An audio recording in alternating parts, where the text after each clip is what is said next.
Kavod Harav, how are you? Good evening, ladies. God bless. Baruch Hashem. Thank you very much. Baruch Hashem. Okay, let's get started.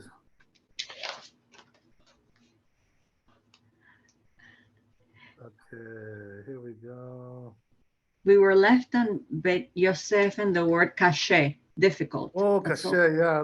Yeah. Life is difficult, that's for sure.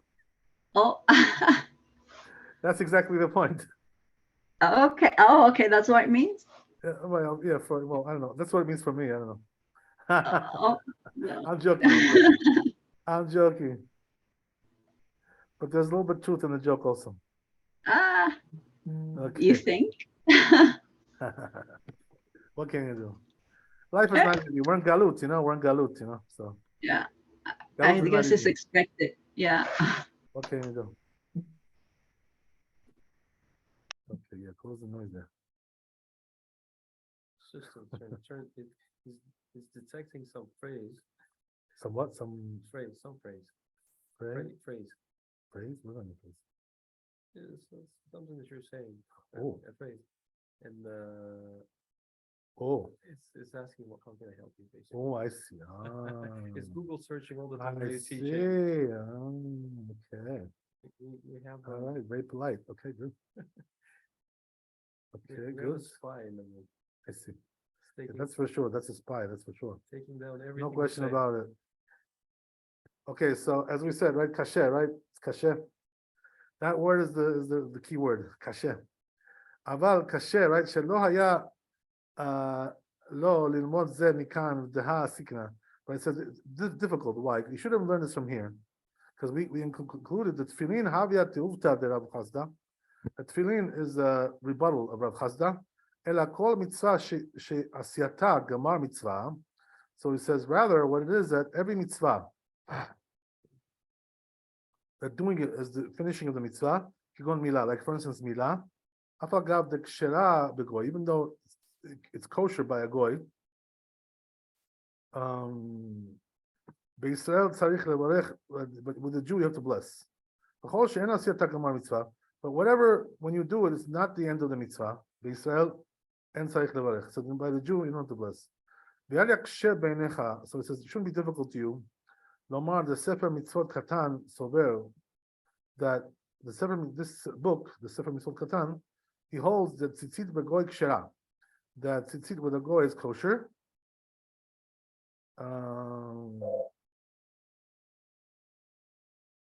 Hefech dat kol poskim, right? Which is the opposite of all the poskim, that they don't agree with that. Sherabeinu gadol Maria Abuhav, because this rabbi, right, the great rabbi says, Katav besof siman. You got the place, by the way? Kasher? No, you didn't get the kasher. Okay, we'll get you into it in a couple of minutes. So siman shebalaitu sober ken umiu. So it says balaitu also holds this way. V'adai le'inyan halacha. So it says therefore, but when it comes to halacha, lo kaim halacha. We don't really hold this way. Ela the tzitzit begoy pshita de psula. So for sure, right? If the tzitzit was made by a goy, it's pasul. Ube Israel shelo lishma. So then we right, if it's made by a Jew and it's not for the sake of the mitzvah, with intention, in other words. The Rambam kasher, according to Rambam, it's kosher. Rashi ve'rosh pasul, and Rashi and Rosh pasul. Ve'efshar dehachi kama samak. He says this is possible that the samak is saying exactly like this. Kevan she'asiyat tzitzit kshera, that since the making the tzitzit is kosher, gam benashim, even with women. Shehen peturot mi mitzvah zo, even though they're absolved from a mitzvah, but they can make it. And levarech laasot, we shouldn't bless on it to make. Tehiach yivarech ala asiyata. Are you going to bless on making it? Kivan shafilu mi she'eno mechuyab ba, because even somebody who's not obligated, kasher laasot, they can make it. So you see from there, you can't bless on it because a woman cannot bless on that since she's not commanded. Aval en achinami, so it is true. The begoim psula. When it comes to goyim, that was pasul. Ukedivrei kol paskim, like all the paskim. Okay, good. In kol makom, so in any case, tefillin havia tiuvta, tiuvte, but it says the tefillin is going to disprove him anyway. Sheim nasu alidei nashim, because if it was made by women, Pesulim, it's pasul. Ve'eno mevarech al asyatam. So therefore, he doesn't bless on making them. Okay, so that's the end of Bet. Now we have Gimel, right? But Gimel, did we do Gimel by the way? Yeah. No, we didn't do Gimel. Okay, good. So then, this was Aleph Bet, right? This one. Yeah. Okay, good. Did we read Bet? We did, right? Yeah, so this was Aleph. Right. Small bit. Yes, I got it. So now we got to go to Gimel. Right. Okay. So it says Maran Bet Yosef in the Gimel, Hashoel talit mechavero. That if he borrows a talit from his friend, we have to see the tour in this, but I think we read the tour, right? We read the whole tour, no? No, I think we stopped. We didn't- Okay, we got to go back to the tour. Hashoel talit mechavero. Okay, let's see the tour.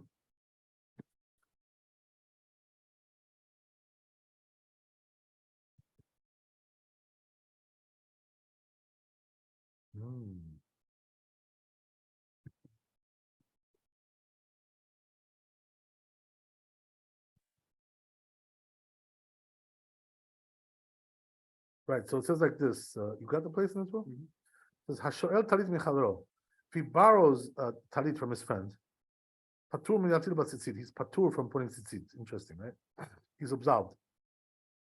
Kol shloshim yom, for 30 days he's absolved. Right? Because it's not yours. You're not kavua. You're not fixed with that. Like similar to mezuzah, you know? They also give you 30 days for mezuzah in many cases. You can live without him. For 30 days, yeah, in outside of Israel. And also with rentals, there's all kinds of rules about that. So anyway, right, same, so 30 days makes something like kavua, you know, fixed, like it's already like, there's already like a fixed pattern there, right? So it's official. What do you want to call it, right? So he says that all 30 days, if you borrow it, you're patur. After 30 days, you got to put. So in other words, if you borrowed it for a long time, that's what we're talking about, right? Let's say, you know, you told your friend, he has a spare, you know? Everybody's got a spare, right? In his closet somewhere. So hopefully. So right, you know, he tells your friend, listen, you know, I don't have a talit. Can you lend me your spare? So them, okay, fine, you know, but you know what? The tzitzit are not on it now. Right? So you got to put the tzitzit, you know? You tell him, right? So he has 30 days, you know, that's what we're saying, right? To put the tzitzit. He can do it right away if he wants to be a good boy, no problem, right? Nobody's gonna punish him, you know. But but he's got 30 days, right? That's the thing, you know. So he's a borrower. He borrowed it. Rabbi, Yeah. sorry. Yeah. Not just to take it and own it, he can wear it without the tzitzit. That's what we're saying, yeah, of course, yeah. To own it is no big deal, nothing. Anybody can own it. Right? So good. So right, so then he says, Shala ima tzitziotea. But let's say if he borrowed it with the tzitzit already on. You know? So then he says, Chayav levarech, he has to bless on it. If he borrowed it. Miyad, right away. Right? Yesh omrim she'en mevarech aliyah. Some say you don't bless on it. On a borrowed talit. That's how we paskin, by the way. The halacha is we don't paskin. We don't bless on a borrowed talit. Really? Yes.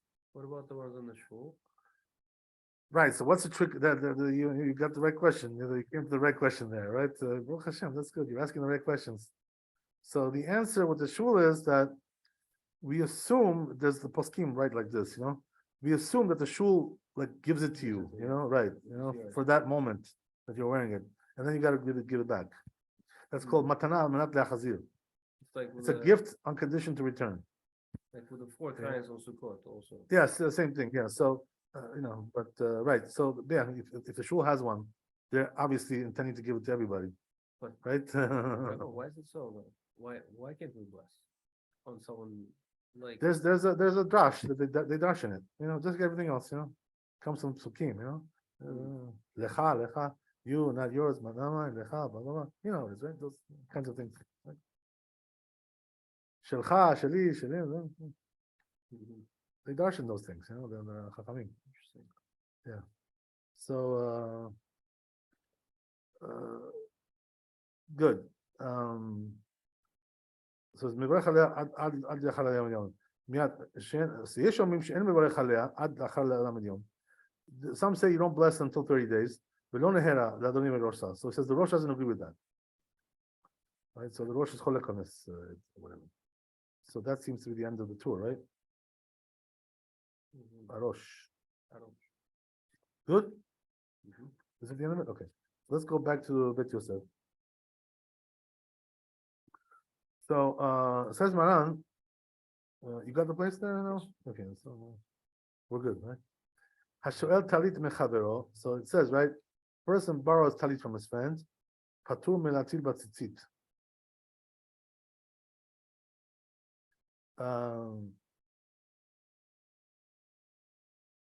He's patur from putting tzitzit, as we said in the tour. That's where it is, right? In Chulin. Kuf Yud Amud Bet. Right over there. Perek at Chelet, also in Chelet, right, which is Menachot, right? Same thing. Mem Dal Amud Aleph. Memra de Rabbi Yehuda. Says Rabbi Yehuda.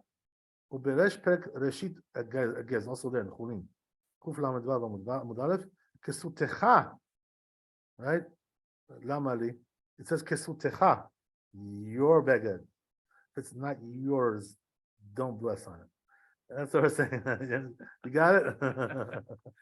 Okay, that's how it is, you know. This is the way it's done. Okay, so right, so why do you have to? Why does it say that? Right, it's like Rabbi Yehuda says. Because Rabbi Yehuda says, right, that when you borrow talit, 30 days patur from tzitzit. Maybe not tzitzit, right?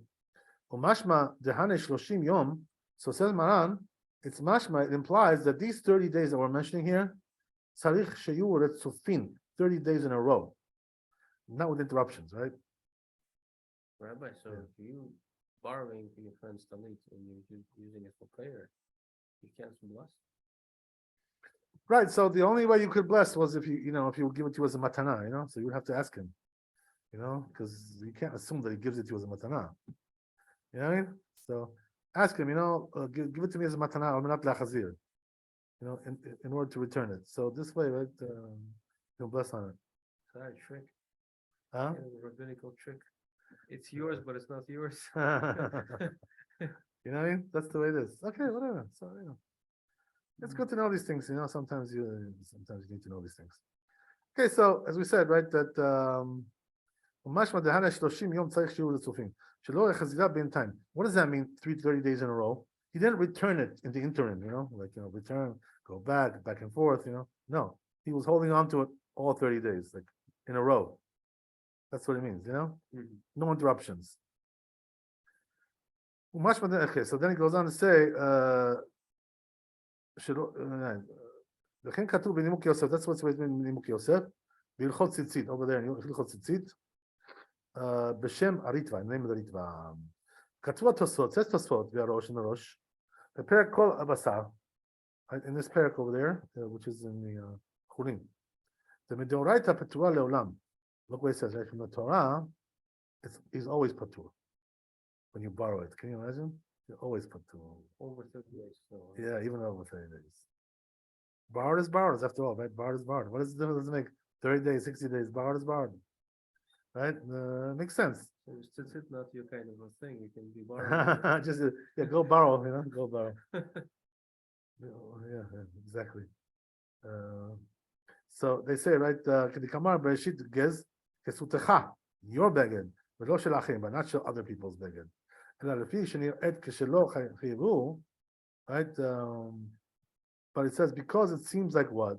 That if they wouldn't obligate him at all to put tzitzit, right? Then the So he says the rabbis added 30-day rule. Why is that? What's the reason why? Because it's not the way to borrow more than 30 days. Usually people don't borrow more than that. So therefore, they said if you take it more than that, it's like already, it's kind of like it's yours already, kind of as if, So, or maybe it's because of my time, people look like this. What's going on with this guy? He's not putting tzitzit. You know who's the one who doesn't put tzitzit, right? The dead people, the corpses. They're gonna think you're a corpse.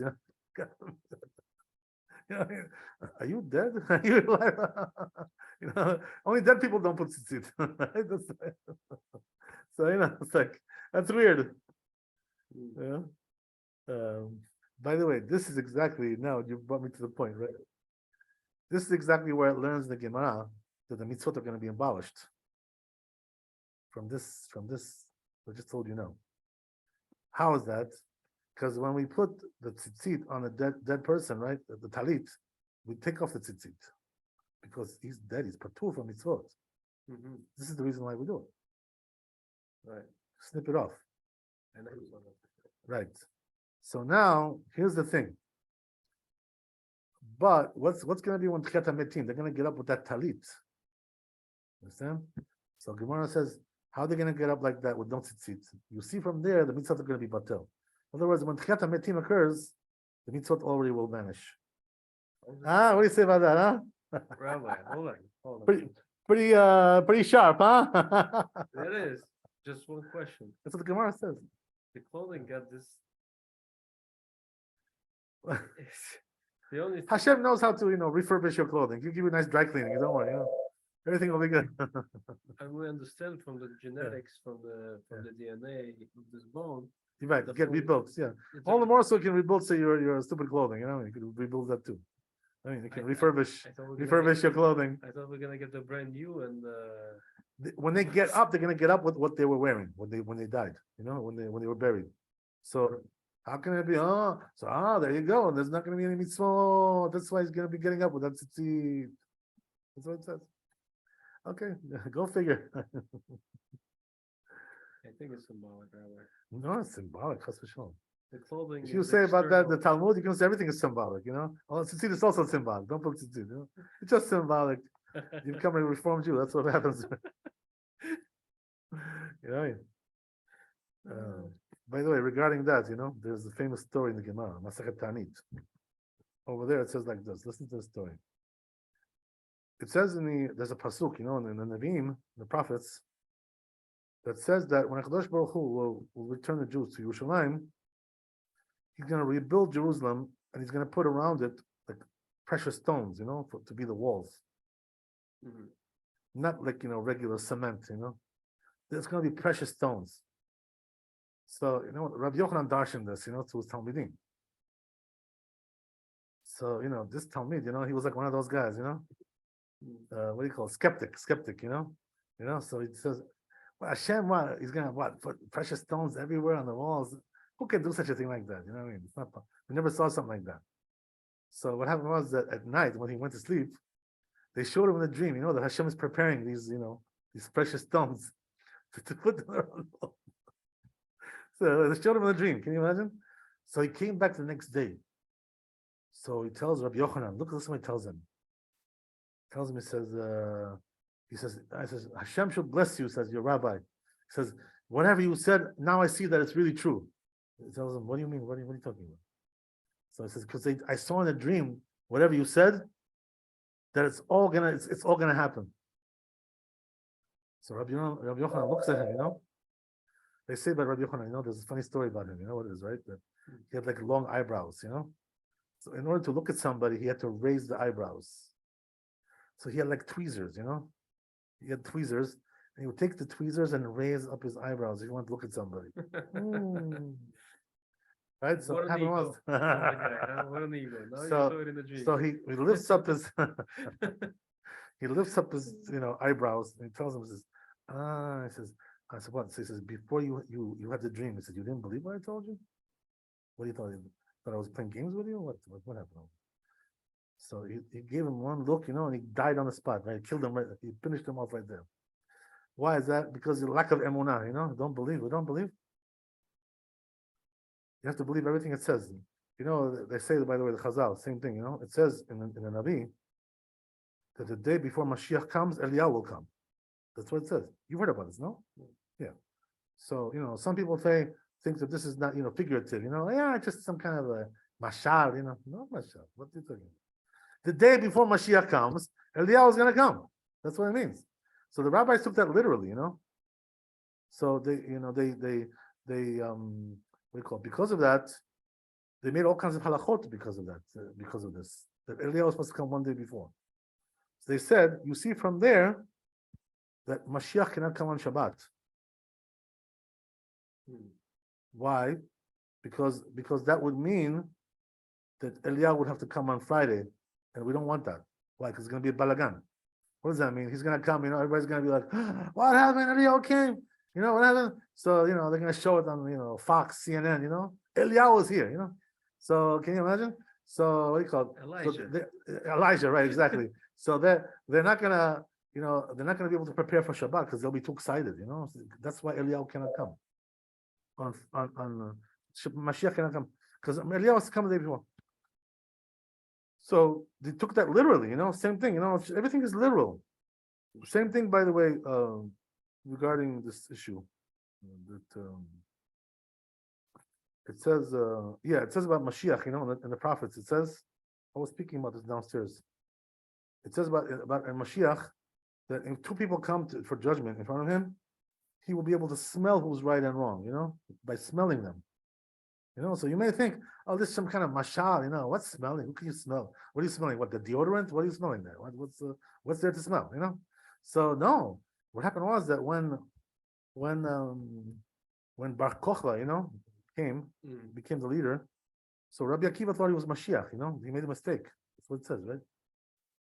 This is Masachet Gittin, the written over there. So what happened was that he brought Bar Kochba to the Rachachamim. He told him, this guy's Mashiach, here, take a look, right? That's him in the flesh. So they were skeptical, the rabbis. They said to him, Akiva, he said, what are you talking about? How do you know he's Mashiach? What are you talking about? So he told them, he says, because he's winning all the wars against the Romans. The Romans can't stand up against him. He's a very powerful warrior. So they told him, we'll test him if he's Mashiach. So you know what they did, right? They brought two litigants, to the court case, and they said, okay, can you smell who's right and wrong? He couldn't smell. He couldn't judge by smelling. Right? All he smelled was cologne and perfume. That's all he smelled. Nothing else, right? So they said, he's not Mashiach. He doesn't smell. That's how we lost Mashiach. They put him to the wrong test. Can you imagine? That's called a litmus test, right? Litmus test, whatever you want to call it, right? Okay. I have a question for you about that, Rabbi. If everything is supposed to be on a little level, the parsha where Avraham Avinu meets the three Malachim, Ramban says it was all a vision. Illusion? Yes. And Ramban on the spot tells him, this is heresy. You cannot, then you I don't know why the Rambam said that. That's interesting. I don't remember seeing a Rambam like that. I have it in the commentary by Ramban. Yeah. He brings Rashi, he brings Rambam. Because honestly, like the Rambam doesn't have commentary in the Chumash. First of all, number one, right? Number one. But it could be he wrote it in one of his books. It's possible. Yeah. You never know. I don't know. Maybe it was more in the Bukhim, right? That book is very controversial, by the way. Maybe. Yeah, very controversial. But over there, he tries to be like very rational. Like everything is rational there.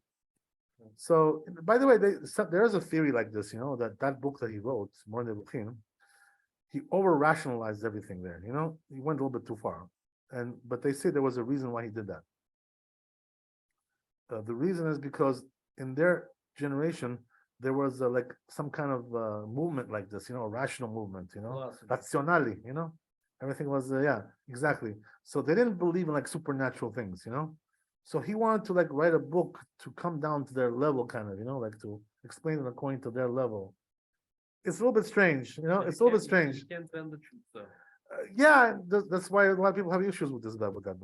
I can't tell you. It's all discussion in itself.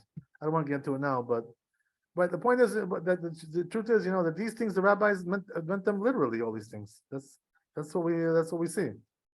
Mashiach will be smelling them. Okay, what can I tell you?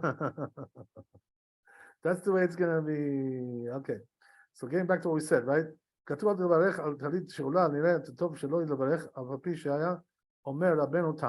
it says when it comes to borrowed talit, you shouldn't bless, right?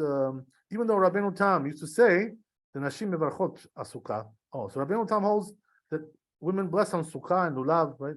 That's why the Ashkenazim they bless on these things. Our women don't bless on that unless they're Ashkenazed, right? Meshugnaz, right? Ashkenazed they bless, but if they're not Ashkenazed, they don't bless. Right, so it says Belulav Afagav the Pturot Be'evi Raya Midrav Yosef. So he brought proof from Rav Yosef in the Gemara. Komakom Lo Dam el Talit, right? So it says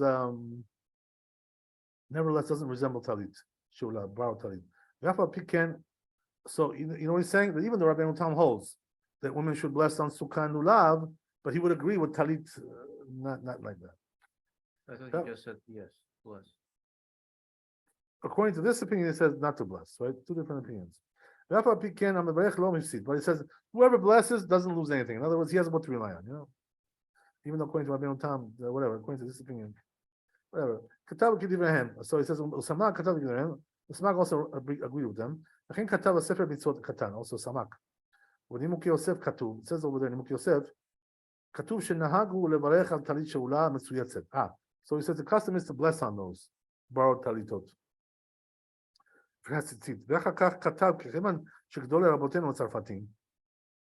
he says, since the big French rabbis, right, Choshishin levarech b'talit sheula, they don't want to bless on borrowed talit mitzuyetzet. Within 30 days, Rawi Lachush Edivim says proper to be machmir like them, you know, don't bless for 30 days. So that's what he says. The Rosh Katab the Pek, so says the Rosh, Kol Basar, Velini Ed, the Had Talit Sheula, Mayre. So it says, seems to me that this whole thing about a borrowed talit is talking about Shesha'al Talit She'ena Mitzuyetzed. He borrowed a talit which is not, has no tzitzit. But if he borrows a talit with tzitzit, that's he lent it to him with that intention. In other words, as we said, right, that you should bless on it. What does that mean? He wants to give it to him, you know, whatever, or something like that, right? How can he bless if he doesn't have to sit in? After he puts on tzitzit? Good question. I'm not really sure. Let's see. We'll see that. We'll see what that means. Yeah, I see what you mean. Maybe it means that he's not obligated to put tzitzit, and therefore he's also not obligated to bless, obviously. You know what I mean? Something like that. Yeah, probably that's what it is. Okay, whatever. Anyway, so it says,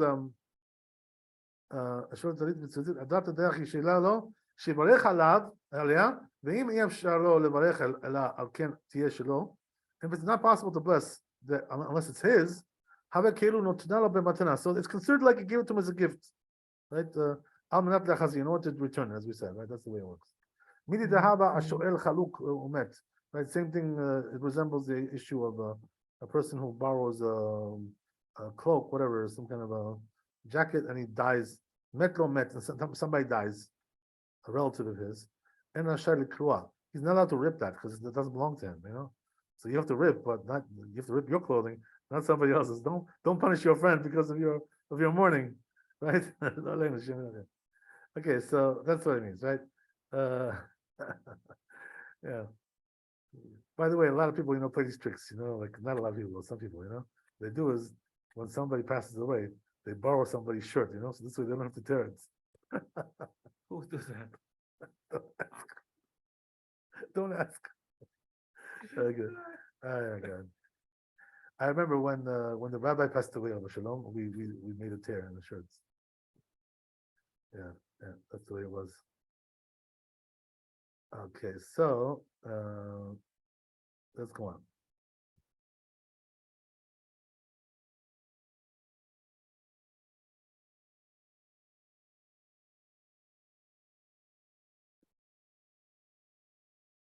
But if he notified him, he's going to visit a sick person, so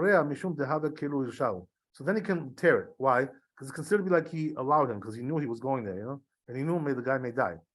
So, it's like he expected it, whatever. Interesting. In the beginning, it says over there in the beginning of Tzitzit, Al Kasut Yom, it says regarding somebody which is clothing which is for the day, Im Chaya B'Tzitzit is liable for Tzitzit, but Laila at night, is it liable at night? Katav Rosh, says the Rosh over there, Shera'a B'Ashkenaz, Lifnei Yom HaKippurim. So it says that he saw in Ashkenaz, in Germany, right? Before the Yom Kippur, Mashkimim, when they get up early in the morning, Sheshliach Tzibur Mitatef B'Talit. So the Chazan puts on talit, shel acher, with somebody else's. Kedeli pater min bracha, he doesn't, because to pater himself in bracha, one blessing. Mishum talit sheula, because it's borrowed. Mishum de mesapeka lehu betalit shelo, because there's a doubt regarding his own talit. What's the doubt? Im tzarich levarech or lo, if you need to bless or not. V'achakach, I guess because it's like early in the morning, maybe that's what they meant. They don't know if it's dawn yet, whatever, they don't know if it's the light yet. But it says, it seems to be like they're mistaken, these people. So he says, why? Because that which we said, that a borrowed talit is patur from tzitzit, talit. That means he borrowed from his friend talit, which is not, there's no tzitzit. Ad shloshim yom, until 30 days, patur, it's patur. As it says, it says, wait, make for you these the strings. Al arba kanfot, on the four corners of your kesutcha, of your beged. Ava b'ksut b'shena shelcha. But if it's not yours, lo chiyavtecha Torah la'asot b'gedinim. Then Torah doesn't obligate you to make tzitzit. Ava hasho'er mechavero. If he borrows from his friend, talit mitzuyetzet, right? Talit which has tzitzit, tzarich levarech, he has to bless on it. According to this opinion, right? That wording, right? If it's yours, it could also mean that it's yours to wear. Right? It could be not your clothing, but it's right now it's yours to wear. Yeah, but that's not really the the issue. The issue is the technical issue of like owning it. Like owning it or not. That's the issue. But there is no prohibition of actually wearing four-corner garment with no tzitzit. As we said, only if it's yours, right? That's the whole thing. That's the way it comes out. Okay, so אבל השואל מחברו טלית מצויצת צריך לברך וכן מצאתי כתב בעיטור, so בעיטור says like this also. ונראה הלכה, so what's הלכה, bottom line, right? נראים דברי הראש, says the rosh seems logical, the words, right, seem reasonable. וכן נהגו, says that's the minhag, like the rosh. Okay, let's see the Shulchan Aruch. Let's see what it says over there. Shulchan Aruch Gimel.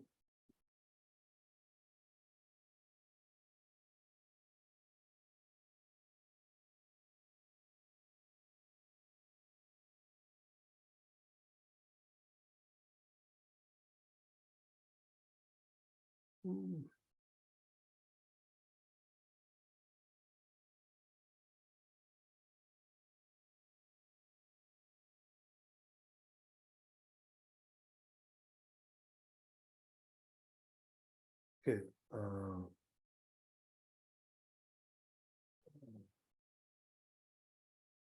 I'm in the wrong place. 1 second.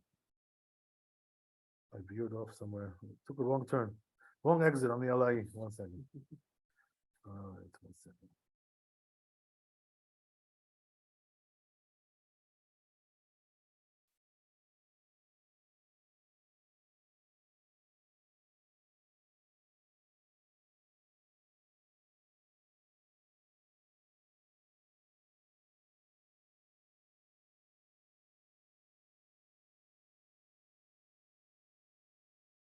Okay, so Gimel says like this. Ashoel mechavero talit. You get that? He borrowed talit from his friend. Shenem said, no tzitzit. Patur milatil batzitzit kol yom. So 30 days is patur, as we said, right? If as it says, kesutecha. Your beged, below shel achem, not somebody else's. Aval achal yom chayav midrabanan. After 30 days, midrabanan is chayav. As we said, from the Torah, you're always patur. Because it looks like it's already his, permanence. 1 month is like permanence. Okay, so then it says the Rama, Haga,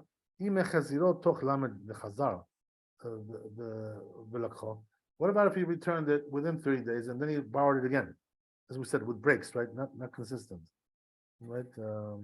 Doesn't combine that time. Has to be 30 days in a row, as we said, right? We said in Bet Yosef. We need 30 days in a row. Okay, so then he says in the end, the Shulchan Aruch, Shala Kashi Mitzuyatzet. Right? If he borrowed it when it's with tzitzit, Mevarech Aliyah Miyad, blessed right away. Oh, so he's a to-do bless. Yeah, he passes like the Rosh. Paskins like the Rosh, as we said, right over there in the end.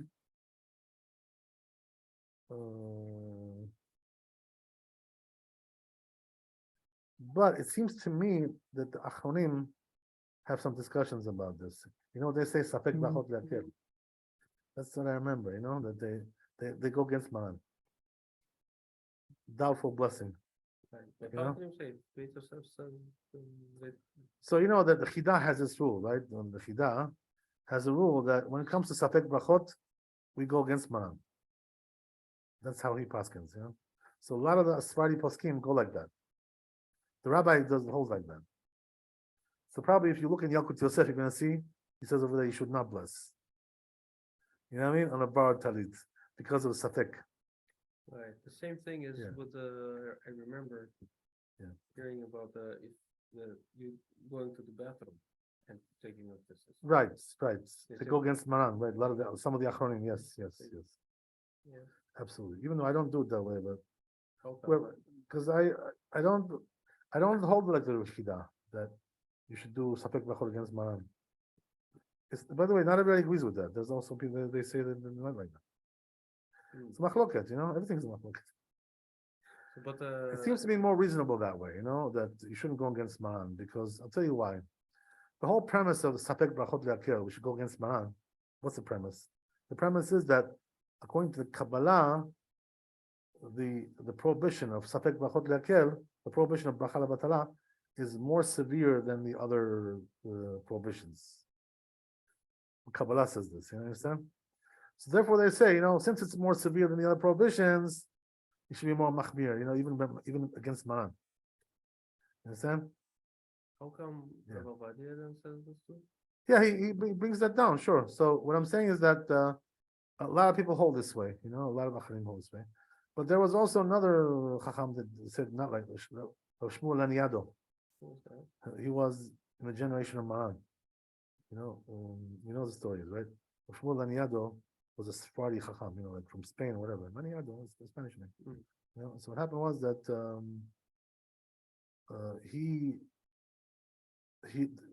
they sent a letter from Syria to Maran saying, you know, so we need a rabbi over here. Like we don't have a chief rabbi, you know. So send us somebody, you know. So Maran sent Rav Shmuel Laniado to be the chief rabbi of Syria. Mhm. And since then, you know, that family stayed there. And you know, there's like Laniados, Syrians. I had a friend, by the way, one of my good friends in Israel was exactly from this rabbi, descended from this rabbi, right? David Laniado. So until this day, right, that name has been around. It's a Spanish name, you know, but what do you call it? So why do I tell you that? Because this Chacham held that we go with Maran even with the Safek Brachot. That's generational, right? But we have a Chacham of this Yeah. generation who says no. Yeah, but this is an older machloket. You understand? It's the machloket. This machloket didn't start here. It started like 400 years ago, 300 years ago. You understand? So each one can, you know, pretty much choose, you know, where he wants to be. You know what I mean? But the truth is that you can also argue with the rabbis of this generation. You know, if you know what you're doing, there's no problem with that. There's no problem with that. So anyway, right? Okay, so I'm just looking at the Mishnah Berurah. If he catches that, right? Catches onto that. Yeah. He may have caught it already.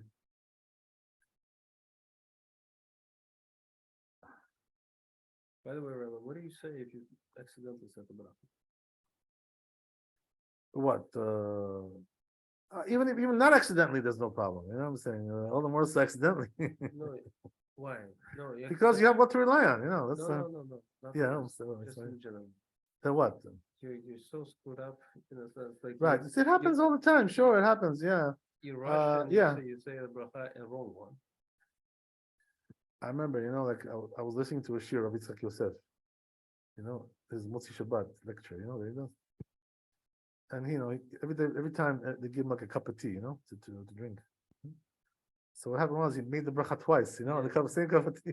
So he said, he asked the community people, you know, said, did I owe you blessed? They told him, yeah, you did. Oh, okay. Yeah, that's what happened. You know, it happens to anybody. It happens to anybody. What can I do? Nothing to say. Yeah. Like, There is something to say. You said Baruch Shem Kavod Malchuto Le'olam V'ed. that's it. This is supposed to fix the problem somewhat. Talmud. You know what I mean? Unless you caught it right away when it says Baruch Atah Hashem, then you say Lamdeni Chukecha. Baruch Atah Hashem, Lamdeni Chukecha. Because that's a pasuk, you know, it becomes like a pasuk. Understand? But if you already didn't catch it, you went further than that. It's not going to help you anymore. So that's the way it is. Yeah, that's what Maran says. You know, Baruch Shem Kivul Makno. You made a bracha levatala. This is the way you do it. Why does that help?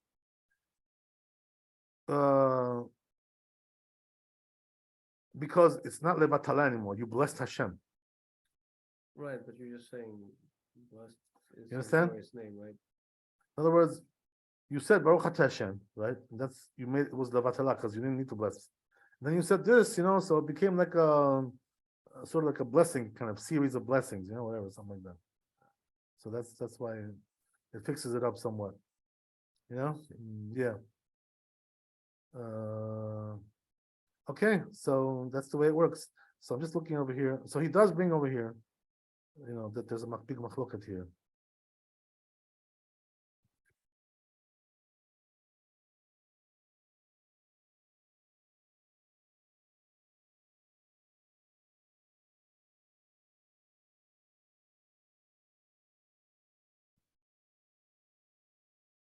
So he gets into a whole discussion about this, the Mishnah Berurah, you know?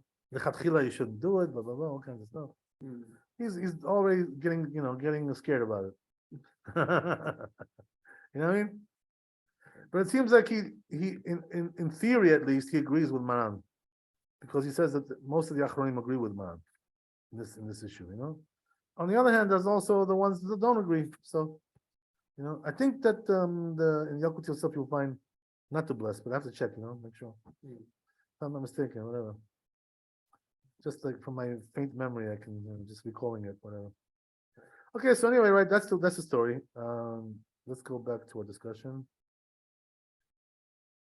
So we said in the Shulchan Aruch, right, that he paskins like the Rosh.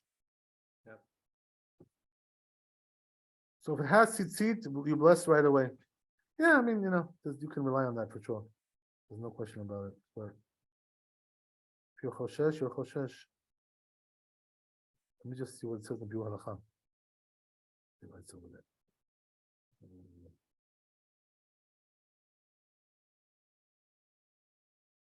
He talks about the kahal, right? As we said, the shul that you're allowed to bless on, as we said, that we have a reason why that is. But for Maran, it's nevertheless, it doesn't matter if it's the shul or Right. friend, Yeah. you can And the truth is, you know, that there's a good reasoning there. The reasoning is what? As we said in the Bet Yosef, but the reasoning is because, you know, when he gives it to you, he wants to give it to you in a way you can bless. So he intends to give it to you. Right. So it's similar to the shul, basically, you know, more or less. Okay, interesting. Whatever. Interesting. Okay, good. So that's that. I'll look at the Yalkut Yosef later on. I'll let you know what it says there, just to make sure. Okay, so let's go to Dalet, right? Mhm.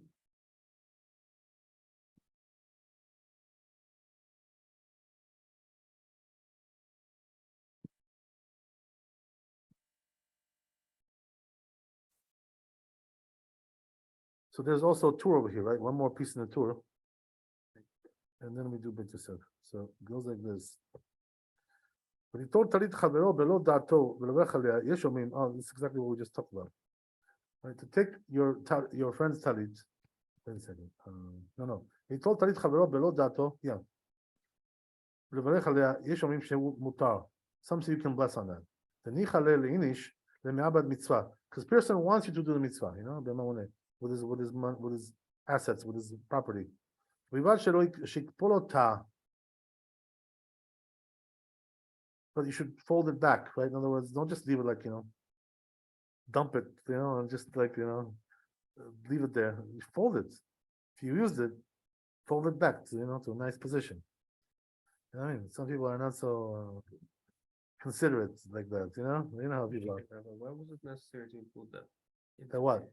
Like the folding. What Because, you know, like you found it folded, you know, now you're giving it back to him, you know, in a mess. You know what I mean? That's not nice, right? No, I get Yeah, that, yeah. but that's kind of a separate topic, right? If you think No, about it. it was no, because he's talking here about not only the blessing, he's talking about the issue of just you're taking his talit without his knowledge. You know what I mean? Oh, So he doesn't know about it. Because before we were talking about a case where he lent it to you. But here you're just like grabbing it, like, oh yeah, let me take that. That's nice. Looks good. I'll play with that one. I see. You know what I mean? He's also teaching proper manners. Of course, but it's halakha, it's more than manners, it's halakha really. Right? So it says, but it says, but you gotta fold it back. If you found it folded, return it folded. Right? Talit shel shutafin. What about, so he says one more thing, right? Talit which belongs to partners, right? It's liable for tzitzit. So it's not absolved because it's like, that's it's jointly owned by some people, right? Mhm. Doesn't absolve it. Okay, very good. That's the end of the tour. Let's go to Bet Yosef. Did you do the A as well? I know it's just one. Very short. Yeah, I did it. Yeah. Which one is that? Which one is hey? Talit shel Yeah, I just read it right now. Yeah. Shutafim. Partners, yeah. Yosef. Yeah, yeah. I didn't know there was hey. It's not marked by me by him. By me it's not marked. Unmarked. Okay, so let's go to Bet Yosef, right? So it says Maran over there in Dalet, right? You see where that is? He told Talit Chavero Belo Dato. Ze Lashon Sefer Mitzvot Katan. That's what it says in this book. Yesh Devarech Al Talit Chavero. You can bless on your friend's Talit. Afilu Belo Matana, even though he didn't give you his gift. Rak Shiten Lo Chavero Reshut. As long as he gives you permission. Afilu Belo Reshut. He says even without permission. Nami the Mistama the Nichale Leinish. Because we assume that he wants you to do the mitzvah, to support you in your mitzvah. Then Na'avid mitzvah b'metanah d'mevim u'matzalit v'kupal munach tzarich litol reshut. But he says when if it's folded and placed, then you got to take permission. He says. Mordechai katav says Mordechai al ze v'li ani adiot nireh li de'en de'en mekapelo v'tchila share. So he says, for me, he says, it seems to me, Mordechai says, if you fold it back the way it was, you can take it even if it was folded. So what? Just fold it back, right? As we said. Or maybe he says, maybe it's possible to say that since he folded it, right, and maybe he's makpid, he doesn't want you to take it. In other words, that's a sign, like like stay away from my talit. I'm done. Don't touch it. You know what I mean? Okay. So, God דעתי שמקפיד בדבר שנשילו, עד כאן שלו. נימוקי יוסף, says נימוקי יוסף, זה כתוב במקום שנהגו להניח טליתותיהן בבית הכנסת, so it says in a place where the custom is to put the talit in the shul, right, as opposed to putting it on your home, right? Some people put it when they're home, some people will put it in the shul. If a person comes to now put it on, if he's just temporarily, to return it, in its place, mutar, you're allowed. It's not considered like you're borrowing without permission, that you're gazlan, you're a crook, right? It doesn't work like that. Why is that? Kevan deleka hacha chashash kilui kana nichale. Because we assume that he wants you to do the mitzvah, right? What is same thing with tefillin, by the way, same thing we say, as we mentioned that already. So but it says not when it comes to books though, right? Books is a little bit different. The shema yavo likot b'hem because maybe he's going to come to read it, right? I'll read it a lot. Ad sheikra merova mishmush, and then he may tear it, right? So therefore, people don't like when they borrow their books without permission because sometimes they tear. From lots of use, right? So the truth is, the custom is, to take permission for books. I mean, but then I'm talking about privately owned books, But when it comes to the books of the shul, you're allowed to take it. There's no. Really? They have to give it to you. They have no choice. Yeah, you have to ask permission. I mean, basically, not ask permission. You have to notify them. That I'm taking it. No, there's no reason to ask permission. You know what I mean? Just a good idea to notify them. Why? Because they should know, right? You took it. You know what I mean? This way, they're not worried it got lost or whatever, got stolen, right? But the truth is, that if they refuse to give it to you, you can take it without permission. because they're doing a sin. You know what I mean? They cannot refuse. They're not to refuse. So it's in Shulchan Aruch. Choshen Mishpat. If they follow. Yeah, they don't follow sometimes. Like this place. These guys. No, If they know. they're very cheap about their books. I mean, I understand. Because a lot of these books get taken, they don't get returned. I understand that. I mean, I can. But the truth is, it's against halakha. You have to give it to them because it's a communal property. It's not yours. Not your personal. Not your personal book. But if you don't return, you're also transgressing. Yeah, but only if you don't return it. Like when you're if you're still using it, it's okay. You know what I mean? In other words, as long as you're not using it anymore, then you got to return it. Yeah, of course. Right. But if you're still using it, you don't have to return it. But if it's for the community and you took it for a long time, Yeah. then you kind of taking away from the community. Right, you're hogging, but the truth is, it's okay. You know why? Because that's what it's made for. In other words, I need it now. I need the book now. Okay, somebody may need it next week. Doesn't stop me from having it because I took it first. So I still need it. You know what I mean? So first come, first serve. As they say, right? What can you do? That's the way it works. Okay, so let's go on. So it says, yeah. ורבנו ירוחם, so it says רבנו ירוחם, כתב בזה לשונו, it says over there, ואותם שלוקחים ציצית שמוצאים בית כנסת, says those people who are taking the tzitzit from the shul, below ידיעת בעליהם, without the owner's permission, right? Without their knowledge. In other words, it's a private talit. It doesn't belong to the shul. It's private property. Mutar, it says it's allowed to do that. As we said, right? You're allowed to use it. Right. The Aminan, as we said, psachim, people want them to do mitzvah when you're property. Whether it's their body or their money. But it says also, right? Return it folded. Back to the way it was. Don't be a slob. Okay, so so it says because if you don't return it like folded, then that person doesn't agree to give it to you like that. You're gonna be a slob. You know what I mean? He's like, hey, what you do? Whatever. I had it folded, you put it down there, you smooched it, you wrinkled it, you wrinkled my talit. It's not nice. Okay, so okay, we have it. So then considered to be borrowing without permission if he does it this way. That's what he says. Incredible, right? The have it gazdan. He says there's gazdan. He's a crook. It says the verse says about him, right? That he's a ganav, whatever. That's what it seems to be. Rosh also says this. It says over there in the Rosh. Says the custom is that we do use the talit of our friends, afilu below yediat, even without knowledge, right? With some chual there, they rely on this. The nichale in Inish, people are willing to do the mitzvah. So if he found it folded, then go fold it again, right? Go fold it back. Because if it's not so, then he doesn't want to give it to you like that. He doesn't agree. That's the way. That's the Rosh. So says Amaran, this is the way people do, right? In other words, it's halakha, basically, right? Mm-hmm. Okay, so you want to stop here and we'll finish it next time, or what do you want to do? Yeah, it's up to you. Huh? Yeah, 10 o'clock, whatever, something like that. Okay, whatever. Continue.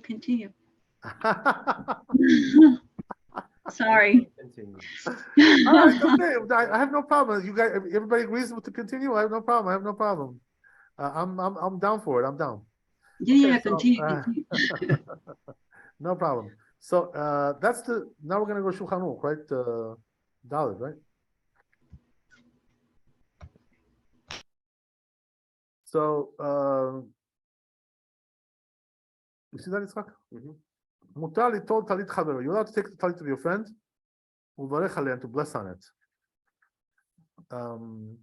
Bilvad shekapel ota in mitzvah mekupelet. But you have to fold it back, right? As we said, right? Fold it back, but you don't really need permission. Right? Bottom line, that's the chidush, right? Because we assume he likes you. He likes you. You're a fellow Jew. He likes you. He wants to do mitzvot. God bless you. right? It says the Rama, "Vehu adin b'tefillin." It says same thing with tefillin, as we said, right? Same thing exactly. Right? Don't meaning what? Don't just take take off the tefillin and just leave it like that. Open up, open. Close the tefillin and wind it back up. Don't be a slob. You gotta take care of it. אבל אסור ללמוד מספרים של החברות. So says the Rama, but the books with a different story, right? As we said, books. You need permission for books. בלא דעתו. זה חיישין הנשמה יקרא אותה מלימודו. Because maybe it's gonna rip, when he learns or whatever. It happens, by the way. Sometimes the books rip. Stain, right? Yeah. Yeah, it happens. Yeah, stains, right? Exactly. The chocolate stains, all kinds of stuff. Okay, we got one more, right? Here, Bit Yosef. Right. Hey. Is there a hey? There is, yeah. Talit shutafim chayavet v'tzitzit, right? Now we're talking about talit of partners. Katav Rabbeinu Yerucham says over there, efshar she'atam mishum dichtiv. Says it seems it could be the reason is because it says v'asur lahem lashon rabim. Says they should make like several people, plural asu. V'lo kativ shem lach sham lach kemo besukah. It doesn't say yours. So what does that mean? You see from there that even multiple people should bless on it, even though it's multiply owned, jointly owned by multiple people. Kemo besukah, like it say same with sukkah. Umaser behema, also maser behema, right? Lema'et shel shutafim. That over there, right, comes to exclude the partners. So it seems from the words he says. So he says it seems like he didn't remember this Gemara that we just bring here. Right? It says that we say that even though tzitzit, when it comes to tzitzit, even though the pasuk says kesutecha, your beged didach, and the shutafut no, but it says over there partners no. Right? Katav rachamana halkan fe bigdehem ve'elu kesutecha lama li lechederav Yehuda de'amar talit she'ula petura tzitzit kol sheloshim yom.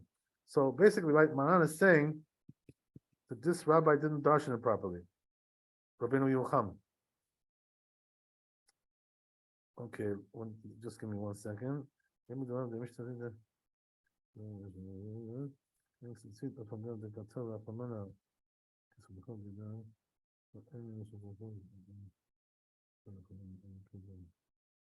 Right, so basically, he didn't see this Gemara because this Gemara says it, explicitly, right? That it's allowed and also gives sources. So it seems like he didn't know the source because he didn't bring it. Okay, so let's see the Shulchan Aruch and we're done. Okay, so very simple Shulchan Aruch, right? Talit shel shutafim, talit which belongs to partners, chayvet b'tzitzit. It's still obligated for tzitzit, even though it's not one owner. Tichtiv, as it says in the pasuk, al kanafei bigdehem, right? Plural, So that means that even though it's jointly owned, chayav b'tzitzit. No way out. Okay, very good. So now we're really finished. I'm sorry, we can't go any longer. That's it, okay? That's as far as we can go. Okay. We finished the chapter, Baruch Hashem. Baruch Hashem. But the truth is, I'm happy we did this because we made up some time that we missed, during the week, whatever. So whatever. So Baruch Hashem, that's good. Okay, Shabbat Shalom, everybody. God bless you. Shabbat Stay Shalom. safe, stay happy, stay holy, and Hashem should bless you with all good things. Amen. Azaku Baruch. Shabbat Shalom. Thank you, Rabbi. God bless. This lady, she's a lioness, man. She's a lion. Yeah, she's